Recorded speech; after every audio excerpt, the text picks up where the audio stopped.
അഞ്ചാമത്തെ സെഷൻ ഉദ്ഘാടനം ചെയ്തുകൊണ്ട് പൈതൃകം എന്ന സെഷന്റെ ഉദ്ഘാടന കർമ്മം നിർവഹിച്ചുകൊണ്ട് ഇന്ത്യൻ യൂണിയൻ മുസ്ലിം ലീഗിന്റെ അഖിലേന്ത്യാ സെക്രട്ടറി MP അബ്ദുൽ സമദ് സമദാനി സാഹിബ് സംസാരിക്കുന്നു. സാദരം ക്ഷണിക്കുന്നു.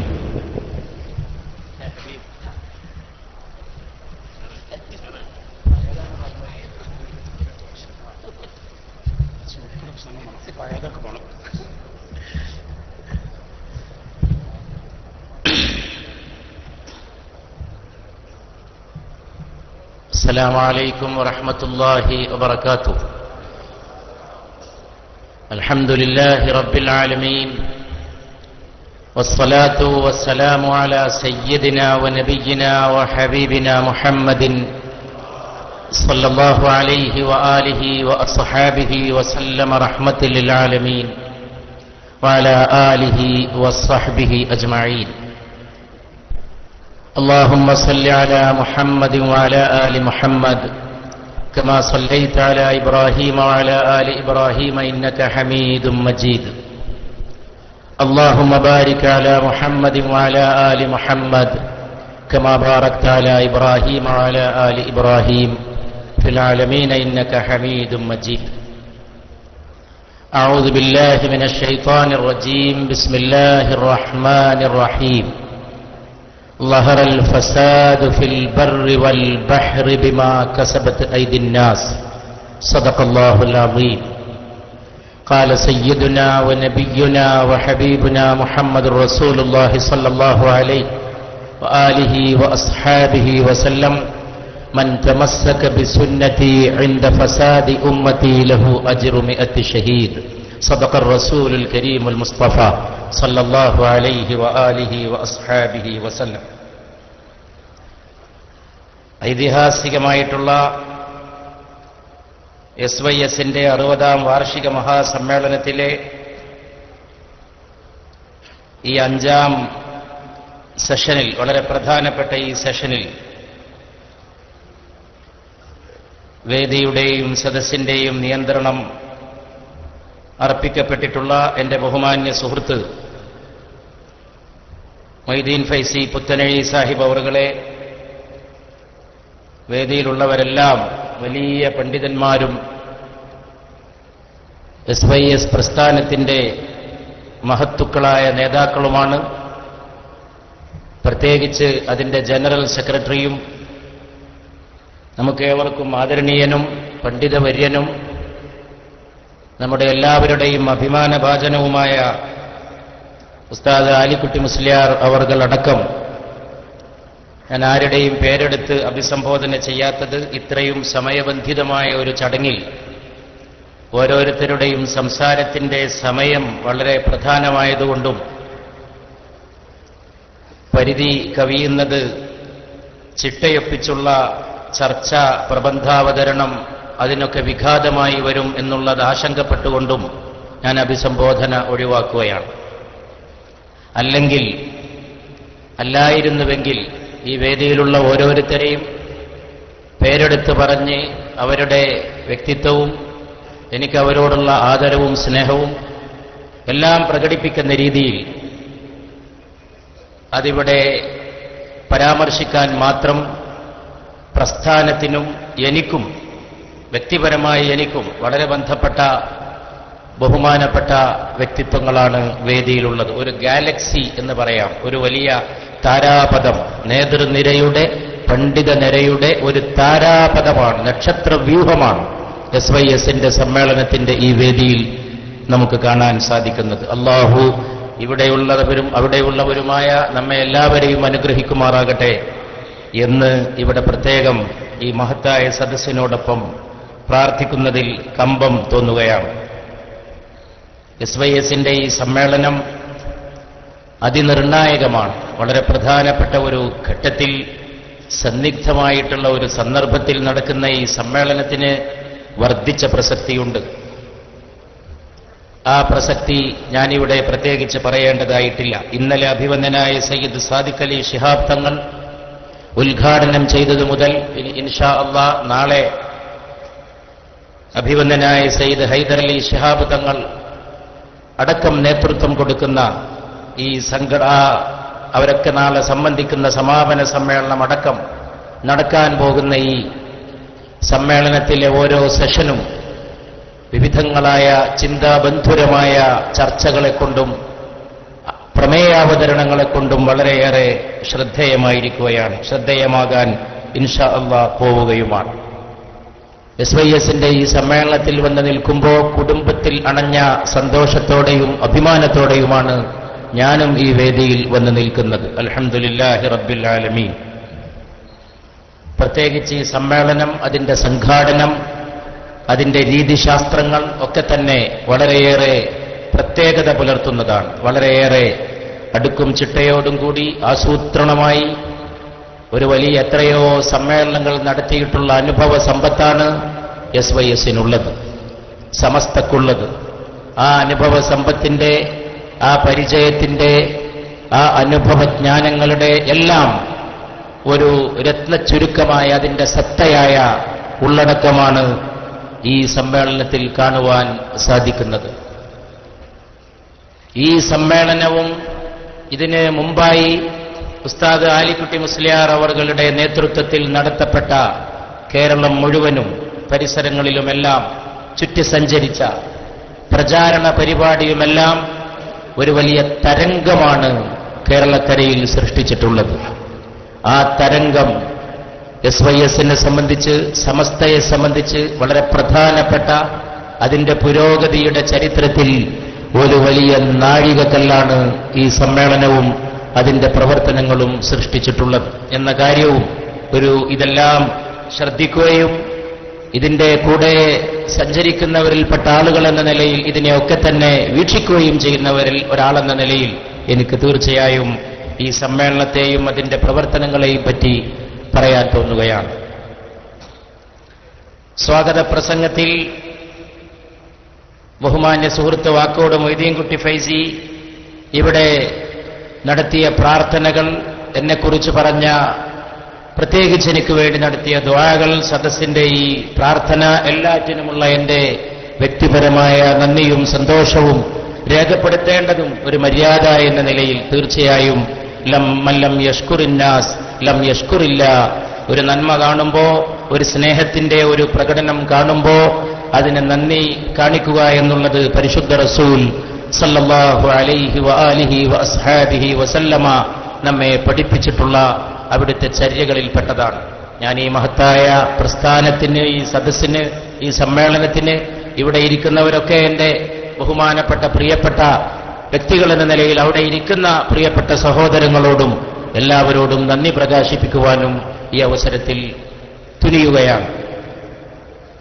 ഇവിടെ ഈ മനോഹരമായിട്ടുള്ള കുന്നിൻപുറത്ത് ഇതുപോലുള്ള വിശാലമായിട്ടുള്ള ഒരു സമ്മേളനം, മഹാസമ്മേളനം നടക്കുമ്പോൾ ഞാനിവിടെ മഗ്‌രിബ് നമസ്കരിച്ച് ഇങ്ങോട്ട് കടന്നു വരുമ്പോൾ പടിഞ്ഞാറൻ ചക്രവാളം, വളരെ തിളക്കമാർന്നു നിൽക്കുന്ന ഒരു പടിഞ്ഞാറൻ ചക്രവാളം ഈ കുന്നിന്റെ മുകളിൽ നിന്ന് വളരെ മനോഹരമായി ഈ കുന്നിന്റെ നെറുകയിൽ വന്ന് ആകാശം മുത്തം വെക്കുന്ന പോലെയുള്ള ഒരു അനുഭവം മഗ്‌രിബ് നമസ്കാരാനന്തരം ഇങ്ങോട്ട് ഈ വേദിയിലേക്ക് കടന്നു വന്നപ്പോൾ എനിക്ക് അനുഭവപ്പെടുകയുണ്ടായി.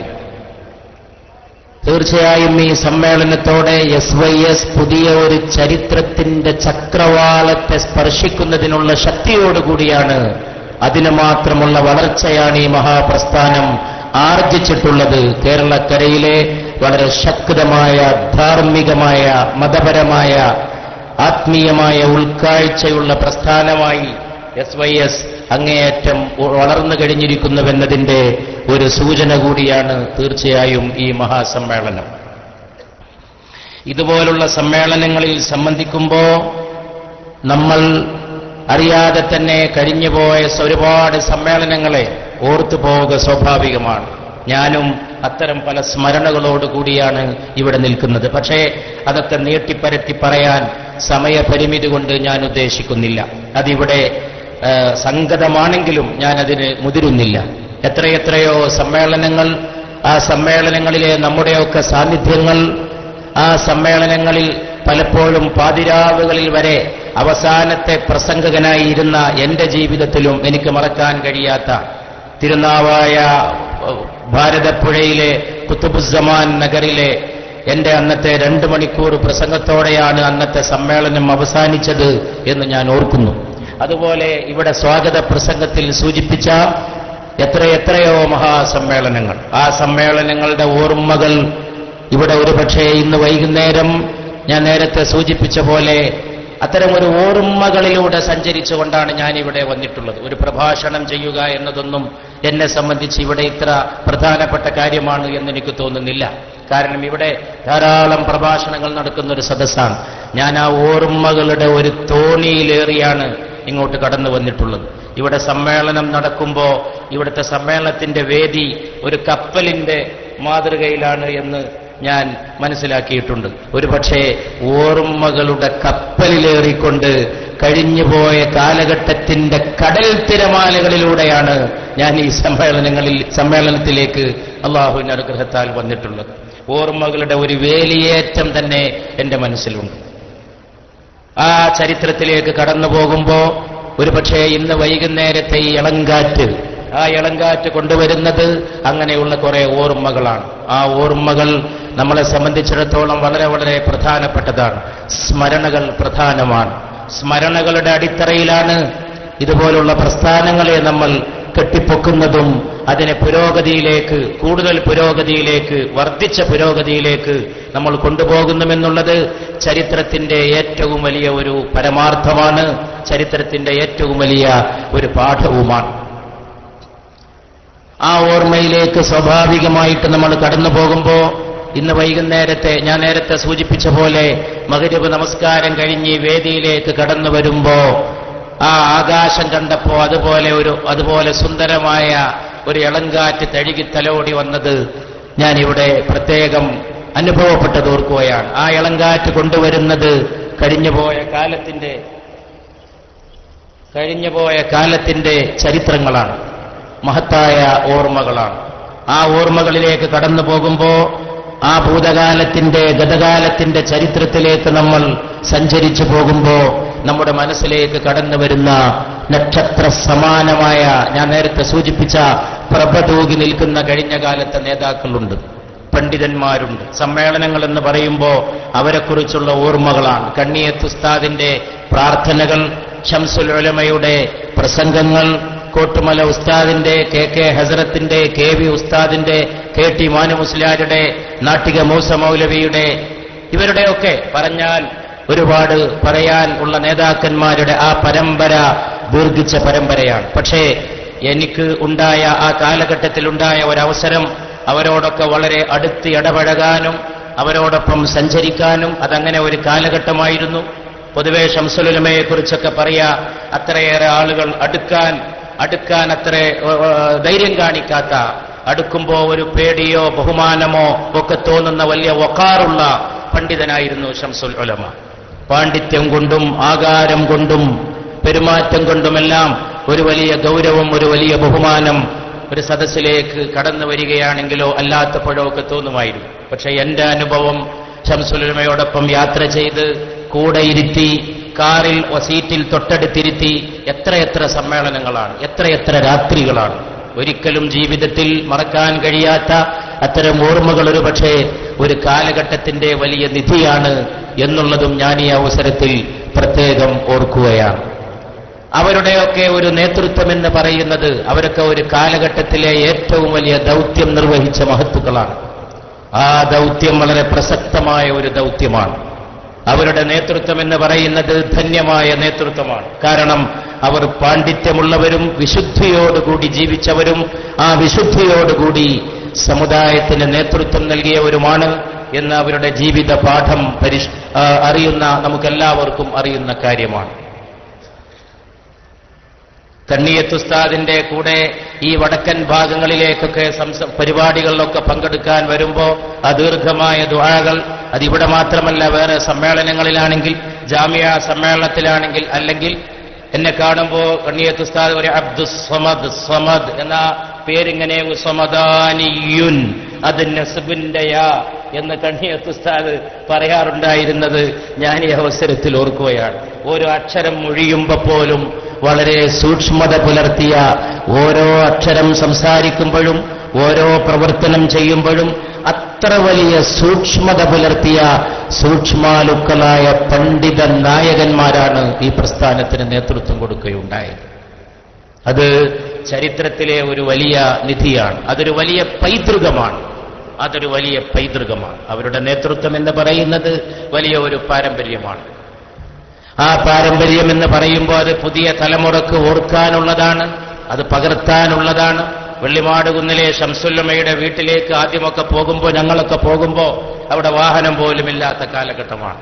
എത്രയോ സമ്മേളനങ്ങൾ കഴിഞ്ഞ് രാത്രി വരുമ്പോൾ ശംസുല്ലമ്മയോടൊപ്പം പോയി അവിടെ ഇറങ്ങി, അദ്ദേഹം അവിടെ ഇറങ്ങി, പിന്നെ നമ്മൾ മടങ്ങി. എന്തൊരു വാത്സല്യമായിരുന്നു! ഞാൻ അവരിൽ നിന്നൊക്കെ അനുഭവിച്ചത് സ്നേഹമെന്ന് പോലും പറഞ്ഞാൽ പോരാ, അതിന് മലയാളത്തിൽ ഏറ്റവും നല്ല വാക്ക് വാത്സല്യമെന്നാണ്. വില്യാപ്പള്ളി യത്തീംഖാനയുടെ മുറ്റത്ത് ഒരു സമ്മേളനം നടക്കുകയാണ്. ആ സമ്മേളനത്തിൽ ശംസുൽ ഉലമ പ്രസംഗിച്ചു കഴിഞ്ഞ് അടുത്ത സംസാരം നിർവഹിക്കുന്നത് ഞാനാണ്. ആ സംസാരം ഞാനിങ്ങനെ നിർവഹിച്ച് ഞാൻ പ്രസംഗത്തിലൂടെ ഇങ്ങനെ സഞ്ചരിച്ചു കൊണ്ടിരിക്കുമ്പോൾ എൻ്റെ തോളത്ത് ആരോ തൊടുന്നതായിട്ട് എനിക്ക് തോന്നി. അപ്പൊ ഞാൻ തിരിഞ്ഞു നോക്കുമ്പോൾ വേദിയിലുണ്ടായിരുന്ന ശംസുൽ ഉലമ അവിടെ നിന്ന് എഴുന്നേറ്റ് വന്ന് എൻ്റെ തോളത്ത് തൊട്ടുകൊണ്ട് പറയുകയാണ്, സമദാനി, ഞാൻ അല്പം കൂടി പ്രസംഗിച്ചോട്ടെ എന്ന്. പ്രസംഗം കഴിഞ്ഞ് നിർത്തി ഇരിപ്പിടത്തിൽ പോയി ഇരുന്ന ശേഷം ഞാൻ പറഞ്ഞു, എന്തുകൊണ്ട് ഉസ്താദ് പ്രസംഗിക്കണം, ഇനിയും പ്രസംഗിക്കണം എന്ന് പറഞ്ഞ് പിന്നെ തുടങ്ങി. സമദാനി ഒരു കാര്യം പറഞ്ഞപ്പോ എനിക്ക് കുറച്ചുകൂടി പ്രസംഗിക്കണമെന്ന് തോന്നി എന്ന് പറഞ്ഞുകൊണ്ട്, ഒരുപക്ഷെ പ്രസംഗത്തിന്റെ ചരിത്രത്തിൽ തന്നെ ഞാൻ എൻ്റെ കഴിഞ്ഞകാല പ്രസംഗ ജീവിതത്തിലേക്ക് തിരിഞ്ഞു നോക്കുമ്പോൾ ഒരുപക്ഷെ നാളെ എങ്ങാനും സുകുമാർ അഴീക്കോട് എന്നോട് പറയുമായിരുന്നു, അദ്ദേഹത്തിന്റെ അന്ത്യ ദിവസങ്ങളിൽ തൃശ്ശൂരിലെ അമല ആശുപത്രിയിൽ വെച്ച് സമദാനി പ്രസംഗത്തിലെ അനുഭവങ്ങൾ പുസ്തകമാക്കണം എന്ന്. അങ്ങനെ ഒരു പുസ്തകം എഴുതുകയാണെങ്കിൽ ഇതുപോലുള്ള വളരെ അനർഘമായ പ്രസംഗത്തിന്റെ ചരിത്രത്തിൽ തന്നെ. എന്നിട്ടത് കഴിഞ്ഞിട്ട് പിന്നെ അരമണിക്കൂറോളം പ്രസംഗിച്ചിട്ട് പിന്നെ പറയാണ്, ഇനി സമദാനി തുടരും. എന്നിട്ട് അവിടെ പോയി ഇരുന്ന് പിന്നെ ആ പ്രസംഗം കഴിഞ്ഞ് ഒന്നിച്ചാണ് മടങ്ങുന്നത്. അതൊരു വല്ലാത്ത കാലഘട്ടമാണ്. ആ കാലഘട്ടം ഇവിടെ അതറിയുന്ന ആ കാലഘട്ടത്തിൽ പങ്കാളികളായ, ആ കാലഘട്ടത്തിൽ അതിൻ്റെ ഒപ്പമുള്ള സഞ്ചാരികളായ പലരുമുണ്ട്. ഞാൻ അത്തരം കാര്യങ്ങളുടെ പരാമർശം ചുരുക്കുകയാണ്. കാരണം അതിലൂടെ അങ്ങ് പോയാൽ നമ്മളൊക്കെ ഒരു വല്ലാത്ത വൈകാരികമായ ഒരവസ്ഥയിലേക്കും ഓർമ്മകളുടെ ഒരു സഞ്ചാരത്തിലേക്കും എത്തി എന്ന് വന്നേക്കും. അതുകൊണ്ട് അങ്ങനെയുള്ള മഹത്തുക്കൾ നേതൃത്വം നൽകിയ ഈ പ്രസ്ഥാനം നിലനിൽക്കുന്ന ഒരു പ്രസ്ഥാനം തന്നെ, അതിന്റെ വിജയമെന്ന് പറയുന്നത് നേടിയ വിജയത്തേക്കാൾ ഇനിയും എത്രയോ വിജയങ്ങൾ നേടാനുള്ള പ്രസ്ഥാനമായി കൊണ്ടാണ് SYS അതിന്റെ 60ാം വാർഷികം ഈ കാസർഗോഡ്, ചരിത്രപ്രധാനമായ കാസർഗോഡ്, ഈ തീരപ്രദേശങ്ങളിൽ ഇസ്ലാമിന്റെ സമാധാന സന്ദേശം കേരളത്തിലേക്ക് കടന്നു വന്ന അതിന്റെ വളരെ പ്രധാനപ്പെട്ട തീരപ്രദേശമാണ് ഈ കാസർഗോഡ് എന്ന് പറയുന്നത്. ഇവിടെ ഈ പല വിഷയങ്ങളും ചർച്ച ചെയ്യാനുള്ള ഒരു സമ്മേളന വേദിയാണിത്. നമ്മൾ ഇന്ന് ചർച്ച ചെയ്യേണ്ടത് ഈ മതം, എല്ലാ മതങ്ങളുടെയും നാടായ ഇന്ത്യ, എല്ലാ മതങ്ങളെയും മാറിലേക്ക് സ്വീകരിച്ച ഇന്ത്യ, മതങ്ങളുടെ സഹവർത്തിത്വത്തിന്, സമാധാനപരമായ സഹവർത്തിത്വത്തിന് പേരുകേട്ട ഇന്ത്യ രാജ്യം എക്കാലത്തും ആത്മീയ മൂല്യങ്ങൾക്ക് വളക്കൂറുള്ള മണ്ണാണ്. ആ മണ്ണിൽ നിന്നുകൊണ്ട് മതത്തിന്റെ ആത്മീയമായ ഉള്ളടക്കത്തെ കൂടുതൽ ശക്തിപ്പെടുത്തുന്നതിന് വേണ്ടിയുള്ള പ്രതിജ്ഞ, മതത്തിന്റെ നൈതികമായ സന്ദേശത്തെ കൂടുതൽ ഉയരത്തിൽ പരത്തേണ്ടതിന്റെ പ്രതിജ്ഞ, അതാണ് നമുക്ക് നിർവഹിക്കുവാനുള്ളത്. വളരെ ക്ലിഷ്ടമായ ഒരു കാലഘട്ടത്തിലൂടെയാണ് നാം കടന്നുപോയിക്കൊണ്ടിരിക്കുന്നത്. ചുറ്റുപാടും വലിയ വലിയ പ്രയാസങ്ങളാണ്. ആ പ്രയാസങ്ങളെ നേരിടുന്നതിന് വിശ്വാസത്തിന്റെ ശക്തി കൊണ്ട്, ധാർമ്മികമായ ബലം കൊണ്ട് അതിനെ നേരിടുവാനുള്ള കരുത്താണ് SYSന്റെ ഈ സമ്മേളനത്തിന്റെ മുഖമുദ്ര, അതിന്റെ മുഖ്യപ്രമേയം എന്ന് ഞാൻ വിചാരിക്കുകയാണ്. അങ്ങനെ ആകട്ടെ, അള്ളാഹു അതിനെ അനുഗ്രഹിക്കുമാറാകട്ടെ. എന്തൊക്കെയാണ് സമൂഹത്തിൽ കാണാൻ സാധിക്കുന്നത്? ഒരു ഭാഗത്ത് വലിയ പുരോഗതി, ആ പുരോഗതി ഒരു ഭാഗത്ത് നിലനിൽക്കുമ്പോഴും മനുഷ്യന്റെ കർമ്മങ്ങളുടെ ഫലമായി, മനുഷ്യന്റെ പ്രവർത്തനങ്ങളുടെ ഫലമായി, അവന്റെ ആർത്തിയുടെ ഫലമായി, ആ ആർത്തിയുടെ നാനാർത്ഥങ്ങൾ ഇന്ന് മാനവരാശി തന്നെ അനുഭവിക്കേണ്ടി വരുന്ന ഒരു സാഹചര്യമാണ് ലോകത്തെമ്പാടുമുള്ളത്. ആ സാഹചര്യത്തെ, അതിന്റെ രോഗത്തെ വളരെ കൃത്യമായി ആത്മീയ ബോധം കൊണ്ട്, നൈതിക ബോധം കൊണ്ട് നേരിടുവാനുള്ള ഉത്തരവാദിത്തമാണ് നമുക്ക് നിർവഹിക്കാനുള്ളത്. ഏതാനും ദിവസങ്ങൾക്ക് മുമ്പ് കേരളത്തിൽ പ്രസിദ്ധീകരിക്കപ്പെട്ട കാലാവസ്ഥാ വ്യതിയാന റിപ്പോർട്ടിൽ പറയുന്നത് ഈ വരുന്ന വേനൽ വളരെ ചൂടുള്ളതായിരിക്കും എന്നാണ്. ഒരർത്ഥത്തിൽ ആ കാലാവസ്ഥാ വ്യതിയാന റിപ്പോർട്ട് ചുട്ടുപൊള്ളുന്ന ഒരു മുന്നറിയിപ്പായി തീർന്നിരിക്കുകയാണ്.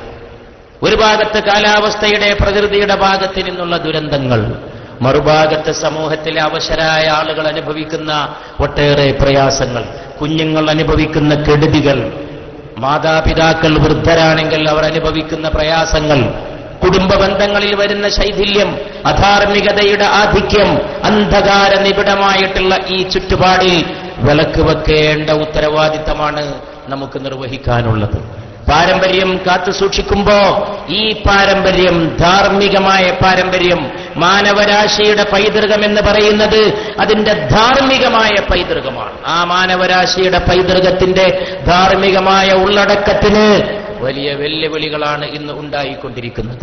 ആ വെല്ലുവിളികളെ നേരിട്ട് തോൽപ്പിക്കുന്നതിന് വിശ്വാസത്തിന്റെ ശക്തി കൊണ്ട് സാധിക്കണം, ധർമ്മബോധത്തിന്റെ ശക്തി കൊണ്ട് സാധിക്കണം. ഇരുട്ട് കട്ട പിടിച്ചു വരുന്ന പരിസരങ്ങളിൽ SYS കത്തിച്ചു വെച്ചതുപോലുള്ള ആത്മീയതയുടെ വിളക്കുകൾ കത്തിച്ചു വെച്ചുകൊണ്ട് ഈ ഇരുട്ടിനെ ഭേദിക്കുവാനുള്ള ശക്തി നമുക്ക് ആർജിക്കാൻ സാധിക്കേണ്ടതുണ്ട്. കേരളക്കരയിൽ ഒരു കുട്ടി കഴിഞ്ഞ ദിവസം മരണപ്പെട്ടത് പിതാവ് കൊണ്ടുവന്ന് വെച്ച മദ്യമെടുത്ത് കുടിച്ചതിന്റെ ഫലമായി കൊണ്ടാണ്. 200 മില്ലിയിലധികം മദ്യം അകത്ത് ചെന്ന് കുട്ടി ഛർദ്ദിച്ചവശനായി ആശുപത്രിയിലെത്തി ചികിത്സ കൊടുത്തെങ്കിലും മരണപ്പെടുകയുണ്ടായി.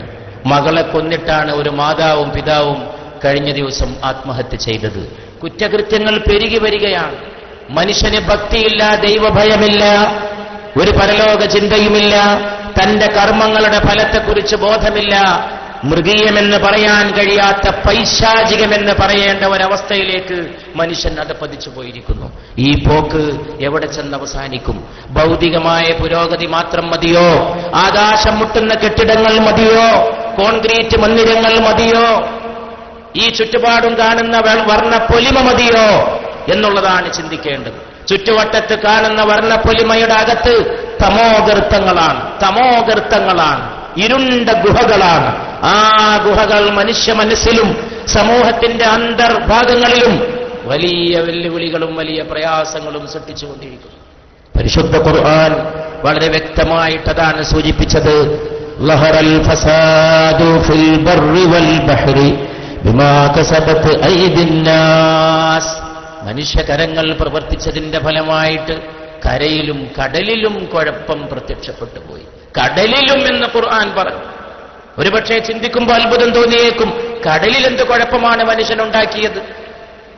പക്ഷേ 21-ാം നൂറ്റാണ്ടിന്റെ ഉത്തരാർദ്ധത്തിൽ നമ്മൾ നിൽക്കുമ്പോ, ഒന്ന് ആഴത്തിൽ ചിന്തിക്കുമ്പോ മനുഷ്യൻ കടലിൽ ഉണ്ടാക്കിയ വിപത്ത് മനസ്സിലാക്കാൻ സാധിക്കും. ശാസ്ത്ര പഠനങ്ങൾ അത് വെളിവാക്കിക്കൊണ്ടിരിക്കും.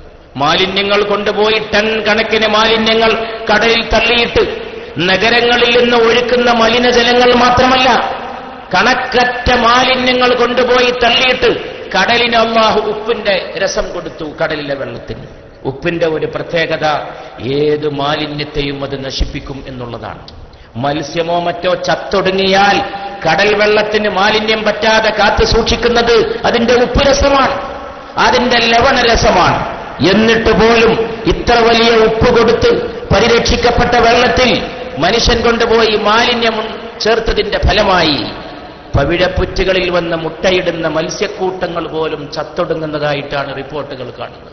ഖുർആന്റെ തഫ്സീർ ഫിൽ ബർറി വൽ ബഹ്രി, കടലിലും എന്ന് 1500 കൊല്ലം മുമ്പ് മനുഷ്യന്റെ കരങ്ങൾ, അവന്റെ കുബുദ്ധി, അവന്റെ ആർത്തി, അവന്റെ അലച്ച, അവന്റെ ദുര, അവന്റെ കണക്കറ്റ ദുര എത്ര വലിയ വിപത്താണ് ഈ ഭൂമിയിൽ സൃഷ്ടിച്ചത് എന്ന് നമുക്ക് മനസ്സിലാക്കി തരുമ്പോ ശക്തമായ ഒരു വെളിച്ചത്തിലേക്ക്, ഭൂതകാലത്തിലെ മനോഹരമായ പ്രചോദനത്തിലേക്ക് നാം കടന്നു പോകേണ്ടി വന്നിരിക്കുന്നു.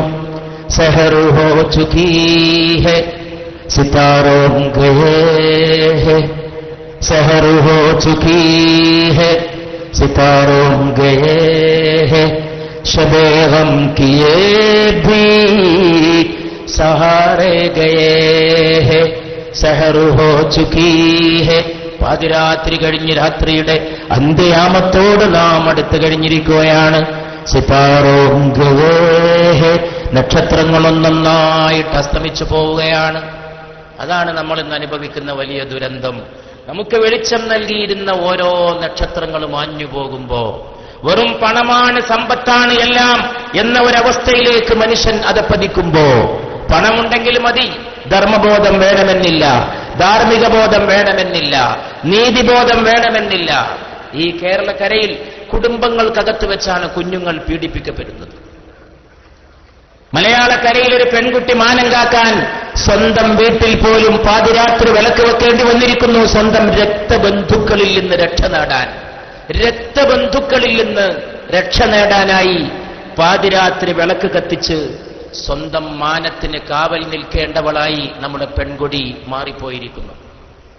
കേരളക്കരയിൽ അടുത്ത കാലത്തൊരു മാതാവിനെ മക്കൾ കൊന്നത്, ഒരാങ്ങളെയും പെങ്ങളും ചേർന്ന് മാതാവിനെ കൊന്നത്, അവർക്ക് രണ്ടാൾക്കുമിടയിലുള്ള അവിഹിത ബന്ധം മാതാവ് അറിഞ്ഞതിനെ തുടർന്നായിരുന്നു. ആങ്ങളെയും പെങ്ങളും തമ്മിലുള്ള രഹസ്യമായ അവിഹിത ബന്ധം മാതാവ് അറിഞ്ഞു എന്ന് മനസ്സിലാക്കിയപ്പോ ആ മാതാവിനെ ഇനി ഭൂമിയിൽ വെച്ചേക്കരുത്, ഞങ്ങളുടെ ഈ ബന്ധം അറിഞ്ഞ ഈ തള്ള, ഇതിന്റെ സാക്ഷി ഈ ഭൂമിയിൽ ഇനി ഉണ്ടാകരുത് എന്ന് മനസ്സിലാക്കി ആ സ്ത്രീ നൊന്ത് പെറ്റ 2 മക്കളും കൂടി ചേർന്ന് മാതാവിനെ അങ്ങ് അവസാനിപ്പിക്കുകയാണ് ചെയ്തത്. അതുകൊണ്ട് അകത്ത് കൂരിരുട്ടാണ്. ഞാൻ എന്റെ വാക്കുകൾ ദീർഘിപ്പിക്കുന്നില്ല. അകത്ത് കൂരിരുട്ടാണ്. ആ കൂരിരുട്ടിനെ ഭേദിക്കാവുന്ന ഒരു വെളിച്ചം നമ്മുടെ കയ്യിലുണ്ട്. അത് ധാർമ്മികമായ വെളിച്ചമാണ്. ധാർമ്മികമായ വെളിച്ചമാണ്. മഹല്ലത്തുകൾ തോറും, ഗ്രാമങ്ങൾ തോറും, നഗരങ്ങൾ തോറും കത്തിച്ചു വെക്കേണ്ട ഒരു വിളക്ക് ഇന്ന് ആ വിശ്വാസത്തിന്റെ വിളക്കാണ്. വിശ്വാസത്തിന്റെ വിളക്കാണ്. എല്ലാ സുഖസൗകര്യങ്ങളും ഉണ്ടായിട്ടും മനുഷ്യന് മരിക്കാൻ തോന്നുന്ന ആത്മഹത്യകൾ വർദ്ധിച്ചുകൊണ്ടിരിക്കുന്നതും മറുഭാഗത്ത് നമ്മൾ കാണുന്നു. പത്രം വായിക്കാൻ സാധിക്കുന്നില്ല. പത്രം വായിക്കാൻ സാധിക്കുന്നില്ല. കുഞ്ഞുങ്ങളുടെ കെടുതികൾ, അക്രമങ്ങൾ, ഭാര്യയെ കൊന്ന് സഞ്ചിയിലാക്കി, കഷ്ണം വെട്ടി സഞ്ചിയിലാക്കി, ഓരോ പ്രദേശത്ത് ഓരോ കഷ്ണം നിക്ഷേപിച്ചവനെയാണ് 4 ദിവസം മുമ്പ് കേരള പോലീസ് ഈ കാസർഗോഡ് ജില്ലയിൽ വെച്ച് അറസ്റ്റ് ചെയ്യുകയുണ്ടായത്. എന്തുമാകാമെന്ന് വന്നിരിക്കുന്നു. മനുഷ്യന്റെ മനസ്സിൽ നിന്ന് എല്ലാ ഭയങ്ങളും ഇല്ലാതെയാകുമ്പോ പരിശുദ്ധ റസൂൽ മുസ്തഫ സല്ലല്ലാഹു അലൈഹി വആലിഹി വഅസ്ഹാബിഹി വസല്ലമ ഉള്ളംകൈയിലെ തീ പോലെ നിങ്ങൾക്ക് ഈ ദീൻ മാറുന്ന ഒരു കാലഘട്ടം വരുമെന്ന് ഷഫീഉനാ റസൂലുള്ളാഹി സ്വല്ലല്ലാഹു അലൈഹി വസല്ലം ഉള്ളംകൈയിലെ തീക്കട്ട പോലെ, ഉള്ളംകൈയിലെ തീക്കട്ട പോലെ, ഉള്ളംകൈയിലൊരു തീക്കട്ട പിടിക്കാൻ എത്ര പ്രയാസമാണോ അത്ര നിങ്ങൾ പ്രയാസപ്പെടേണ്ടി വരും. പൈശാചികമായ ഭീഷണികളും വെല്ലുവിളികളും, ജാഹിലിയത്തിന്റെ 100,000 ഭീഷണികൾ, അതിനിടയിൽ ഈമാന്റെ ചൈതന്യം, വിശ്വാസത്തിന്റെ ചൈതന്യം, നേടിയതായ യഥാർത്ഥമായ പാരമ്പര്യത്തിന്റെ ചൈതന്യം. ആ പാരമ്പര്യം ഇവിടെ നിലനിർത്താനാണ് മുൻകാല ഉലമാ പാടുപെടുകയുണ്ടായത്. അവർ ഈമാന്റെ ചൈതന്യമാണ് പകർന്നേകിയത്. അവരതിനു വേണ്ടിയാണ് ജീവിച്ചത്. കേരളക്കരയിൽ മഖ്ദൂമുമാർ നയിച്ച ഇൽമിയായ, ഇർഫാനിയായ ഒരു വലിയ നേതൃത്വം എന്ന് പറയുന്നത് ഈ ചൈതന്യം കാത്തു സൂക്ഷിക്കുവാനുള്ള ചൈതന്യമായിരുന്നു. പോർച്ചുഗീസുകാര് കേരളക്കരയിലേക്ക് വന്ന കാലഘട്ടത്തെപ്പറ്റി സൈനുദ്ദീൻ മഖ്ദൂം എഴുതിയ കിതാബിൽ തുഹ്ഫത്തുൽ മുജാഹിദീനിൽ പറങ്കികൾക്കെതിരായി ഹിന്ദുക്കളോടൊപ്പം മുസ്ലിങ്ങൾ പടയണി ചേരേണ്ടതിന്റെ പ്രാധാന്യം ഏറ്റു പറയുമ്പോൾ ഒരു കാര്യം ആവർത്തിച്ച് സൈനുദ്ദീൻ മഖ്ദൂം പറയുന്നത് ഇന്ന് നമ്മുടെ ശ്രദ്ധയ്ക്ക് വിഷയമാകേണ്ട കാര്യം, മുസ്ലിം സമുദായമേ, നിങ്ങളുടെ തെറ്റായ പ്രവൃത്തി കൊണ്ടാണ് നിങ്ങൾക്ക് ഈ ദുരന്തമുണ്ടായത്. അത് നിങ്ങൾ മറക്കരുത്. ഈ പറങ്കികൾ വന്ന് ഇവിടെ ഇതൊക്കെ കാണിക്കാൻ കാരണമായത് നിങ്ങളുടെ തെറ്റായ പ്രവർത്തനങ്ങളാണ് എന്ന് ഒരു മഹാപണ്ഡിതനെ പോലെ, ഒരു ആത്മീയ തേജസ്വിയെ പോലെ, ഒരു വലിയ ഉപദേശകനെ പോലെ ഷെയ്ഖ് സൈനുദ്ദീൻ മഖ്ദൂം അടിക്കടി തുഹ്ഫത്തുൽ മുജാഹിദീൻ വായിക്കുമ്പോൾ അറിയാം, അതൊരു ചരിത്രകാരൻ എന്ന നിലയിൽ എഴുതപ്പെട്ട പുസ്തകമാണെങ്കിലും അതിൽ അടിക്കടി ഒരു ഉപദേശകനായി, ഒരു ഗുരുവായി, ഒരു മാർഗദർശിയായി ഷെയ്ഖ് സൈനുദ്ദീൻ റഹ്മത്തുള്ളാഹി അലൈഹി മുന്നറിയിപ്പ് നൽകുന്നത് നമുക്ക് കാണാൻ സാധിക്കുന്നു. അതുകൊണ്ട് ഈ കാണുന്ന നമ്മുടെ ബന്ധങ്ങളിൽ ഉണ്ടായിരുന്ന പഴയ ഒരു പാരമ്പര്യത്തിന്റെ ഒരു തിളക്കം അതിനെ നിലനിർത്താൻ സാധിക്കണം. മുമ്പ് മദ്യം ഉപയോഗിക്കുന്നവന് പെണ്ണ് കിട്ടാൻ പ്രയാസമായിരുന്നു. മദ്യം കൈകാര്യം ചെയ്യുന്നവനൊരു കുടുംബത്തിലുണ്ടെങ്കിൽ ഒരു വിവാഹം നടക്കുന്ന സമയത്ത് ഒരു മാന്യമായ കുടുംബത്തിൽ നിന്ന് അവന് പെണ്ണ് കിട്ടാൻ പ്രയാസമായിരുന്നു. അങ്ങനെ ഒരു പൈതൃകം മലബാറിനും കേരളക്കരയിലും ഉണ്ടായിരുന്നു. ഇന്നത്തെ സ്ഥിതി എന്താണ് എന്നുള്ളത് അളന്നു നോക്കേണ്ട കാര്യമാണ്. അതുപോലെ തെറ്റായ തീർച്ചയായും ആ കാലഘട്ടങ്ങളിൽ ഉണ്ടായിരുന്നു. ആ കാലഘട്ടങ്ങളിൽ ഉണ്ടായിരുന്ന അനാഭിമുഖ്യത്തെയെല്ലാം അവർക്ക് അത് ഉണ്ടായിരുന്നുവെങ്കിൽ ഇന്ന് അതിൽ നിന്ന് ഒരു മാറ്റം കാണുവാൻ സാധിക്കുന്നു. ആ മാറ്റം എന്ന് പറയുന്നത് പുതിയ കാലഘട്ടത്തിന്റെ യാന്ത്രിക സംസ്കാരം വഴി ഉണ്ടായിട്ടുള്ളതാണ്. എല്ലാം ഉപഭോഗ സംസ്കാരത്തിന് കീഴ്പ്പെട്ടുപോയി. ഒന്നും തിരിച്ചറിയാൻ കഴിയാതെയായി. വിവേചനം നഷ്ടപ്പെട്ടു പോയി.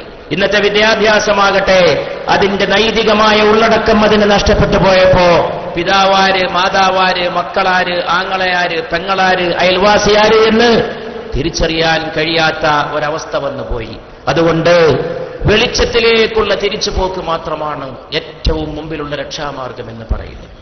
അല്ലാഹു ലാ ഇലാഹ ഇല്ലാ ഹുവൽ ഹയ്യുൽ ഖയ്യൂം എന്ന് തുടങ്ങുന്ന ഏറ്റവും മഹത്തായ ആയത്തുൽ കുർസിയിൽ ലാ ഇക്റാഹ ഫിദ്ദീൻ ഖദ് തബയ്യന الرشد من الغي فمن يكفر بالطاغوت ويؤمن بالله فقد استمسك بالعروة الوثقى لا انفصام لها والله سميع عليم. الله ولي الذين آمنوا يخرجهم من الظلمات إلى النور. ഇരുട്ടിൽ നിന്ന് വെളിച്ചത്തിലേക്ക് വിശ്വാസികളെ നയിക്കുന്ന അവരുടെ കൈകാര്യകർത്താവാണ് അല്ലാഹു. ആ നൂർ, ആ വെളിച്ചം, അതാണ് നമുക്ക് മുൻഗാമികൾ പകർന്നേകിയിട്ടുള്ള വെളിച്ചം.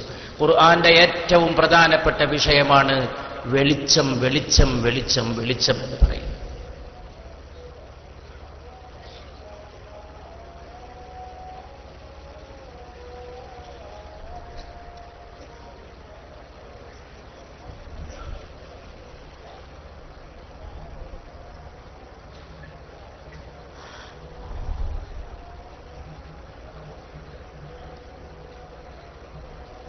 ഇവിടെ വാങ്ങൂ.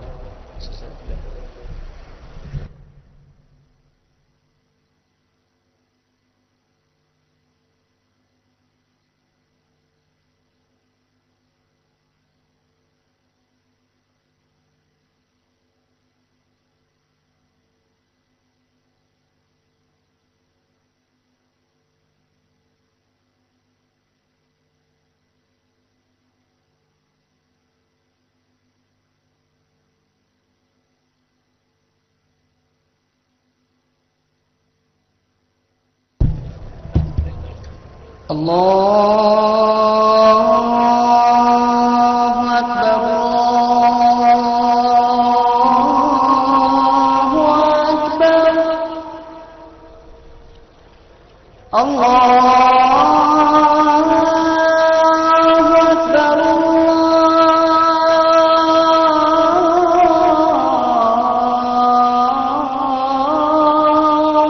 അക്ബർ أشهد أن لا إله إلا الله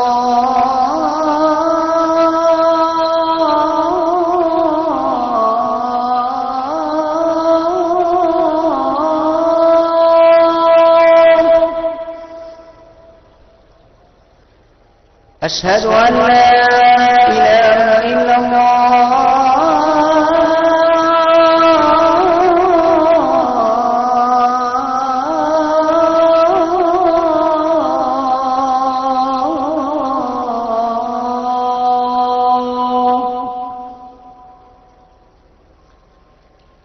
أشهد أن محمدا رسول الله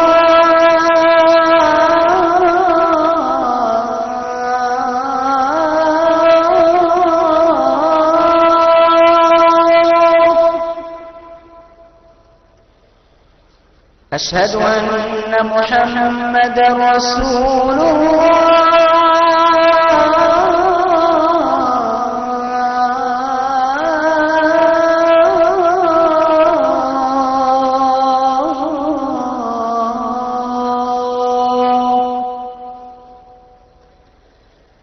حي على الصلاة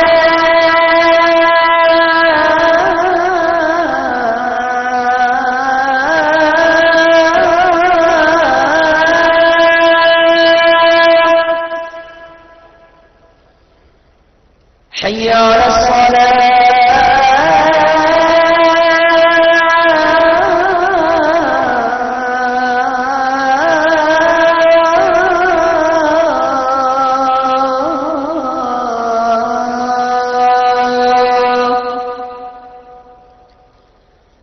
حي على الفلاح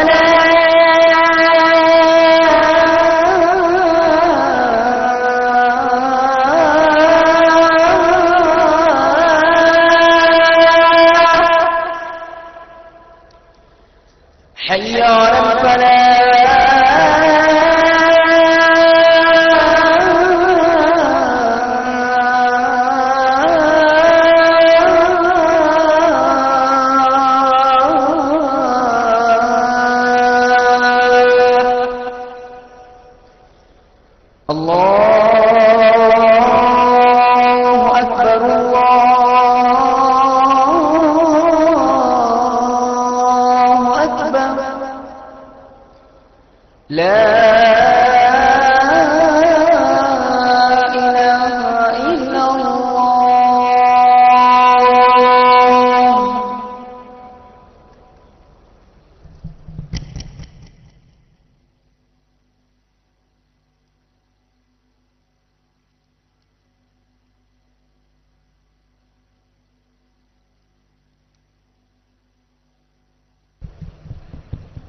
പ്രിയപ്പെട്ടവരെ,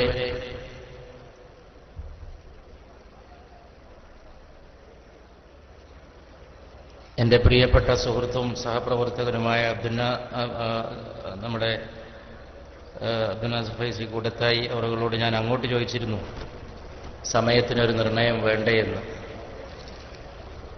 ഇതുപോലെ എൻ്റെ പ്രസംഗത്തിനടക്കം അതനുസരിച്ച് നിർദ്ദേശിക്കപ്പെട്ട സമയം അതിൻ്റെ സമാപനത്തോട് അടുത്തിരിക്കുകയാണ്. അതുകൊണ്ട് ഞാനിനി എൻ്റെ വാക്കുകൾ ദീർഘിപ്പിക്കുന്നില്ല. ഈ പൈതൃകം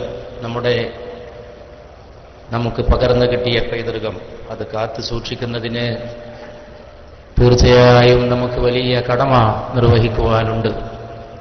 ഞാനത് മാത്രമാണ് കുറിച്ചുരുങ്ങിയ സമയത്തിനകം ഇവിടെ വരച്ചു കാട്ടാൻ ശ്രമിച്ചത്. നമ്മുടെ ചുറ്റുവട്ടത്ത് വർദ്ധിച്ചു വരുന്ന ഇരുട്ട്, കുടുംബങ്ങളിൽ, പ്രദേശങ്ങളിൽ, ഗ്രാമങ്ങളിൽ, ആർഭാടങ്ങളിൽ, പ്രഹസനങ്ങളിൽ നഷ്ടപ്പെടുത്തു പോകുന്ന ആത്മീയ ചൈതന്യം, അത് വീണ്ടെടുത്തുകൊണ്ടല്ലാതെ നമുക്ക് മുന്നോട്ട് പോകാൻ സാധിക്കില്ല. അള്ളാഹു നമുക്കതിന് അനുഗ്രഹം ചെയ്യുമാറാകട്ടെ. നമ്മളൊക്കെ ഓരോ തുള്ളികളായിട്ടില്ലാതെയാവും, ആരും ബാക്കിയാകുന്നില്ല. ഞാൻ ഓരോ സമ്മേളനങ്ങളും കഴിഞ്ഞു പോകുമ്പോൾ കഴിഞ്ഞ സമ്മേളനങ്ങളിലേക്ക് തിരിഞ്ഞു നോക്കുന്നത് എൻ്റെ തന്നെ ആയുസ് എത്ര കഴിഞ്ഞു പോകുന്നു എന്നും കൂടി ഒരു മുഹാസബ, ഒരു ആത്മപരിശോധന ചെയ്യാൻ വേണ്ടിയിട്ടാണ്. ഞാൻ പറയാറുണ്ട്, ജാമിഅ നൂരിയയുടെ ഓരോ സമ്മേളനത്തിന് പോകുമ്പോഴും പിന്നോട്ട് തിരിഞ്ഞു നോക്കും. ഇവിടെ ആലിക്കുട്ടി ഉസ്താദുണ്ട്, ജാമിയയുടെ സെക്രട്ടറിയായ മുഹമ്മദ് ഫൈസി സാഹിബുണ്ട്. ഞാൻ അവരോടൊക്കെ പറയാറുണ്ട്, ഓരോ സമ്മേളനത്തിൽ കഴിഞ്ഞ തവണ ആരൊക്കെ ഉണ്ടായിരുന്നു, അതിനു മുമ്പത്തെ തവണ ആരൊക്കെ ഉണ്ടായിരുന്നു, ഓരോരുത്തർ മഹത്തുക്കൾ പോയി മറഞ്ഞു പോകുമ്പോ ആ ഉത്തരവാദിത്വം നമ്മുടെ കരങ്ങളിൽ വന്നണയുകയാണ്. ഉലായിക ആബാഇ, ഒരു അറബി കവി പറഞ്ഞ പോലെ പിന്നോട്ട് തിരിഞ്ഞിട്ട് അവരാണ് എൻ്റെ പിതാക്കന്മാർ എന്നവരെ പറ്റി അഭിമാനം കൊള്ളാൻ കഴിയുന്നവരാണ് കടഞ്ഞുപോയിട്ടുള്ളത്. കാലമേ, അവരെ പോലെയുള്ളവരെ ഇനിയും കൊണ്ടുപോവാ. പക്ഷേ സമാൻ, അറബി കവി തുടർന്ന് പറയുന്നു, ലിസ്സമാനി ബുഖ്ലുൻ, കാലത്തിന് പിശുക്കാണ്. കാലം അങ്ങനെയുള്ളവരെ എപ്പോഴും ജനിപ്പിക്കാറില്ല, അങ്ങനെയുള്ള മഹത്തുക്കൾ എപ്പോഴും വരാറില്ല. അങ്ങനെയുള്ളവരാണ് കടന്നുപോയിട്ടുള്ളത്. പക്ഷെ കടന്നുപോയ ഓരോരുത്തരും പിന്നോട്ട് പോകുമ്പോ മഹത്തുക്കളാണ്. പരിശുദ്ധ റസൂൽ, ഞാൻ ഒറ്റ സംഭവം പറഞ്ഞ് അവസാനിപ്പിക്കുകയാണ്, സല്ലല്ലാഹു അലൈഹി വസല്ലം. അതൊരു മദ്ഹ് വഴി ആയിക്കോട്ടെ. അള്ളാഹു നമ്മളെയൊക്കെ നിലനിർത്തുന്ന റസൂലുള്ളാഹിന്റെ മദ്ഹിലും സലാത്തിലുമാണ്. വെറും സലാത്തിലും മദ്ഹിലും ഞാൻ ജീവിക്കുന്നതിന് അതിന് വേണ്ടിയിട്ടാണ്.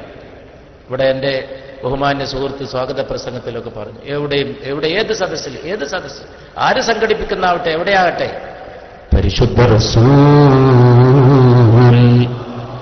സല്ലല്ലാഹു അലാ മുഹമ്മദ് സല്ലല്ലാഹു അലൈഹി വസല്ലം. പരിശുദ്ധ റസൂൽ ഒരു ദിവസം പറയാണ്, എന്റെ കാലശേഷം നിങ്ങൾ ഓരോ രാജ്യങ്ങളിലേക്ക് കടന്നു ചെല്ലുമ്പോ അവിടെ നിങ്ങളെ സ്വീകരിക്കുന്ന ജനങ്ങൾ ചോദിക്കും, നിങ്ങളുടെ കൂട്ടത്തിൽ അല്ലാഹുവിന്റെ റസൂലിന്റെ സഹാബത്തുണ്ടോ എന്ന് ചോദിക്കും. അപ്പൊ നിങ്ങൾ പറയും, ഞങ്ങളുടെ കൂട്ടത്തിൽ സഹാബത്തുണ്ട്.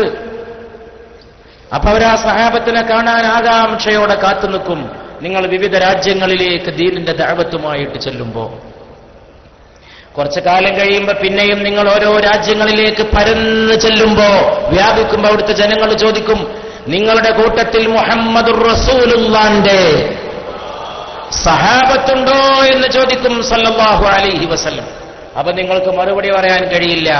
കാരണം സഹാബത്തൊക്കെ കാലയവനികക്കപ്പുറത്ത് മറഞ്ഞു പോയിട്ടുണ്ടാവും. അപ്പൊ അവര് ചോദിക്കും, സഹാബത്തില്ലെങ്കിൽ സഹാബത്തിനോട് പിൻപറ്റിയവരുണ്ടോ എന്ന് ചോദിക്കും. താബഈങ്ങളുണ്ടോ എന്നാണ് ചോദിക്കുന്നത്. അപ്പൊ നിങ്ങൾ പറയും, ആ ഉണ്ട്, ഇതാ ഞങ്ങൾ സഹാബികളെ കണ്ടിട്ടുണ്ട്, ഞങ്ങൾ സഹാബികളുടെ സ്വഹബത്ത് നേടിയിട്ടുണ്ട്, ഞങ്ങൾ അവരുടെ അമാല് കണ്ടിട്ടുണ്ട്, ഞങ്ങൾ അവരുടെ പ്രവർത്തനത്തെ അനുധാവനം ചെയ്തിട്ടുണ്ട്, ഞങ്ങൾ അവരോട് ഇടപഴകി ജീവിച്ചിട്ടുണ്ട്. അപ്പൊ അവർ പറയും, മർഹബാ അഹ്ലം വസഹ്ല, കടന്നു വന്നാലും അല്ലാഹുവിന്റെ റസൂലിന്റെ സഹാബത്തിനോട് സഹവസിച്ചവരെ, അവരെ ഇത്തിബാഅ് ചെയ്തവരെ കടന്നു വന്നാൽ സല്ലല്ലാഹു അലൈഹി വസല്ലം. പിന്നെയും നിങ്ങൾ ലോകത്ത് പരക്കും. അപ്പൊ അവിടെ സ്വീകരിക്കാൻ അവിടുത്തെ ജനങ്ങൾ നിങ്ങളെ സ്വീകരിക്കാൻ വേണ്ടി വരുമ്പോ നിങ്ങളോട് ചോദിക്കും, വരൂ, നിങ്ങളുടെ കൂട്ടത്തിൽ സഹാബത്തുണ്ടോ? നിങ്ങൾ പറയും ഇല്ല. സഹാബികളോട് പിൻപറ്റിയവരുണ്ടോ? അപ്പൊ നിങ്ങൾ പറയും ഇല്ല, എല്ലാവരും കാലയവനികക്കപ്പുറത്ത് മറഞ്ഞു പോയിരിക്കുന്നു. അപ്പൊ അവര് ചോദിക്കും, സഹാബത്തിനെ പിൻപറ്റിയവരുണ്ടോ എന്നാ നാട്ടുകാർ ചോദിക്കുമെന്ന് ശഫീഉനാ റസൂലുള്ളാഹി സ്വല്ലല്ലാഹു അലൈഹി വസല്ലം. അപ്പൊ നിങ്ങൾ പറയും, അതെ, സഹാബികളെ പിൻപറ്റിയവരുണ്ട്, ഞങ്ങൾ സഹാബത്തിന്റെ പിന്നാലെ വന്നവരെ കണ്ടിട്ടുണ്ട്, ഞങ്ങൾ അവരുടെ ജീവിതം കണ്ടിട്ടുണ്ട്, ഞങ്ങൾ അവരുടെ ഇൽമ് കണ്ടിട്ടുണ്ട്, ഞങ്ങൾ അവരുടെ അമല് കണ്ടിട്ടുണ്ട്. അപ്പൊ ആ നാട്ടുകാര് പറയും, മർഹബൻ അഹ്ലം വസഹ്ല. അങ്ങനെ കാലങ്ങളിൽ നിന്ന് കൈമാറി വന്നിട്ടുള്ള ഒരു വലിയ പ്രകാശത്തിന്റെ നിധിയാണ് നമ്മുടെ പൈതൃകം എന്ന് പറയുന്നത്. ആ പൈതൃകത്തെ കാത്തു സൂക്ഷിക്കുക എന്നത് ഏറ്റവും വലിയ അമാനത്താണ്. ഏറ്റവും വലിയ അമാനത്താണ്, നെഞ്ചിൽ സൂക്ഷിക്കുന്ന ഏറ്റവും വലിയ അമാനത്താണ്. ആ അമാനത്ത് ഏറ്റെടുത്ത് മുന്നോട്ട് പോകുമ്പോഴാണ് ഈ വെളിച്ചം, ഞാൻ നേരത്തെ വെളിച്ചത്തെ പറ്റി സൂചിപ്പിച്ചു, അല്ലാഹു നിങ്ങളെ ഇരുട്ടിൽ നിന്ന് വെളിച്ചത്തിലേക്ക് നയിക്കുന്നു. നൂറുൻ യസ്ആ ബൈന അയ്ദീഹിം വഅയ്മാനിഹിം, അവരുടെ മുമ്പിലൂടെയും വലതുഭാഗത്തൂടെയും വെളിച്ചം പ്രവഹിക്കുകയാണ്. പരലോകത്ത് വിചാരണയുടെ ഘട്ടത്തിലും അതിനുശേഷവും മുഅ്മിനീങ്ങൾ പറയുമെന്ന് ഖുർആൻ പറയുന്നു, റബ്ബനാ അത്മിം ലനാ നൂറനാ വഗ്ഫിർ ലനാ ദുനൂബനാ. ഇവിടെ മാത്രമല്ല, പരലോകത്തും അല്ലാഹുവേ ഞങ്ങളുടെ വെളിച്ചത്തെ പൂർത്തീകരിക്കണമേ. വെളിച്ചം അവിടെയും, ദുനിയാവിലെ ദുആ അല്ലാതെ ആഖിറത്തിലെ രംഗത്തെക്കുറിച്ചാണ് ഖുർആൻ പറയുന്നത്. അല്ലാഹു നമ്മുടെ വെളിച്ചത്തെ നിലനിർത്തുകയും പൂർത്തീകരിക്കുകയും ചെയ്യുമാറാകട്ടെ. ആ വെളിച്ചമാണ് നമുക്ക് പകർന്നു കിട്ടിയിട്ടുള്ളത്. മനുഷ്യത്വമാണ് അത് അടിമുടി. മനുഷ്യനെ സ്നേഹിക്കലാണത്. ഇന്ത്യ രാജ്യത്തേക്ക് കടന്നു വന്ന സൂഫി പ്രബോധകർ, മുൻഗാമികൾ, അവരത് കാണിച്ചു കൊടുത്തു. ജനങ്ങളെ മുഴുവനിലേക്ക് ആകർഷിച്ചു. അവർ അന്നം വിളമ്പി, അവർ ജനങ്ങൾക്ക് ഭക്ഷണം നൽകി, അവർ ആളുകൾക്ക് സ്നേഹം നൽകി.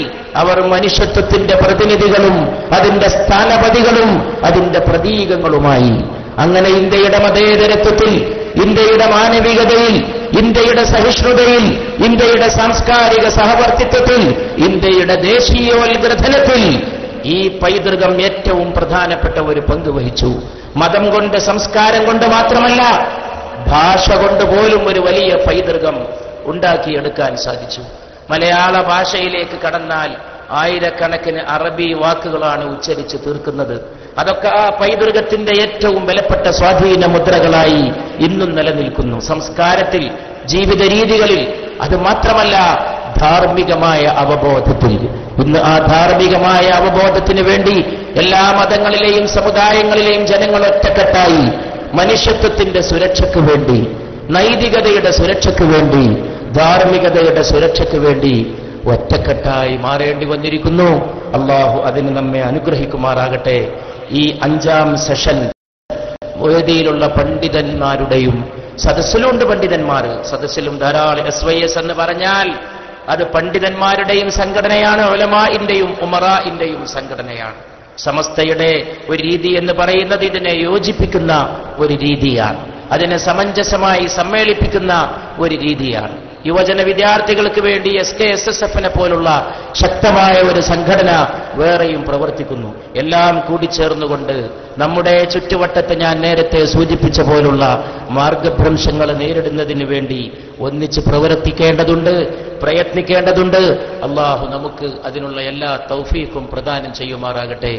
മുൻഗാമികൾ ഏകിയ പാരമ്പര്യവും വെളിച്ചവും കാത്തു സൂക്ഷിക്കാൻ അള്ളാഹു തൗഫീഖ് ചെയ്യുമാറാകട്ടെ.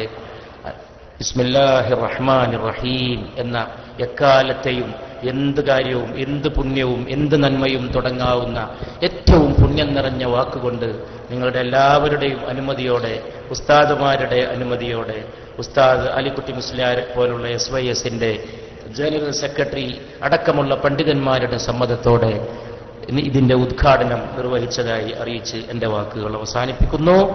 നിങ്ങളുടെ ദുആകളിൽ ഓർക്കണം, ഞാൻ നേരത്തെ പറഞ്ഞല്ലോ, ആകെയുള്ള ഒരു മൂലധനം നമുക്കുള്ളത് ദുആയാണ്. ആകെയുള്ള മൂലധനം. എവിടെ ചെന്നാലും ദുആ ദുആ ദുആ. ഒരു സലാത്തിന്റെ കഷ്ണം, ഒരു ദുആയുടെ കഷ്ണം, അതിന്റെ തേട്ടക്കാരാണ് നമ്മളെല്ലാവരും. നമ്മുടെ കൂട്ടത്തിൽ നിന്ന് കടന്നുപോയവരും എല്ലാവരും അതാണ്. കോഴിക്കോട്ട് ജമിയത്തുൽ മുഅല്ലിമീന്റെ സമ്മേളനത്തിൽ നിന്ന് ഉസ്താദ് KT മാനു മുസ്ലിയാർ അല്പം മുഖത്ത് വേർപ്പ് വന്ന് ഇങ്ങനെ ഇരിക്കുന്ന നേരത്ത് ഞാനാണ് എൻ്റെ അടുത്തുള്ള ഒരു കുപ്പി വെള്ളം, പച്ചവെള്ളം എടുത്ത് വേറൊരാളുടെ കയ്യിൽ കൊടുത്തിട്ട് KT മാനു മുസ്ലിയാർക്ക് കൊടുക്കുന്നത്. ആ വെള്ളമാണ് KT മാനു മുസ്ലിയാർ ഈ ദുനിയാവിൽ നിന്ന് പോകുന്നതിന് മുമ്പ് അവസാനം കുടിച്ച വെള്ളം, കടപ്പുറത്തെ ജമിയത്തുൽ മുഅല്ലിമീന്റെ വേദിയിൽ. അതിന് 2 മാസം മുമ്പാണ് എന്റെ പാത്രത്തിലേക്ക് ധാരാളം ഭക്ഷണം വിളമ്പി. ഇവിടെ ഒരുപക്ഷെ യോഗത്തിന്റെ അധ്യക്ഷനും സ്വാഗതം പറഞ്ഞ മാന്യ വ്യക്തിത്വവും രണ്ടുപേരും ഉസ്താദ് മാനു മുസ്ലിയാരുടെ ആ ഒരു മഹത്തായ ശിക്ഷണത്തിന്റെ 2 പ്രതിനിധികളാണ്. വാക്കോട് മൊയ്തീൻകുട്ടി ഫൈസിയും മൊയ്തീൻ ഫൈസിയും. അതിന്റെ 2-3 മാസം മുമ്പാണ് എന്നെ ഉസ്താദ് സൽക്കരിച്ച് എന്റെ വീട്ടിലേക്ക് പറഞ്ഞയച്ചത്. കരുവാരക്കുണ്ട് ദാറുന്നജാത്തിലെ ഒരു സമ്മേളനം കഴിഞ്ഞു. എന്തൊക്കെ ചരിത്രങ്ങൾ നമ്മൾ കണ്ടിരിക്കുന്നു. കടന്നുപോയവർക്ക് അള്ളാഹു മഗ്ഫിറത്തും മർഹമത്തും പ്രദാനം ചെയ്യട്ടെ. ജീവിച്ചിരിക്കുന്നവർക്ക് അള്ളാഹു ദീർഘായുസ്സും ആഫിയത്തും പ്രദാനം ചെയ്യട്ടെ. നമുക്കൊക്കെ ഇനിയും ഇതുപോലെ കുറെ സമ്മേളനങ്ങളിൽ കൂടാനും ചേരാനും ദുആ ചെയ്യാനും, ഈ കാണുന്നതൊക്കെ സന്തോഷങ്ങളാണ്. ഒന്ന് കണ്ടുമുട്ടിയാൽ അള്ളാഹുവിന്റെ അനുഗ്രഹമാണ്. ഒരു തവണയും കൂടി മുലാഖാത്ത് എന്ന് പറഞ്ഞാൽ അതൊരു വലിയ അനുഗ്രഹമാണ്. അള്ളാഹുവെ വീണ്ടും വീണ്ടും സ്തുതിച്ചുകൊണ്ട് ഞാൻ എൻ്റെ വാക്കുകൾ അവസാനിപ്പിക്കുന്നു. അൽഹംദുലില്ലാഹ്.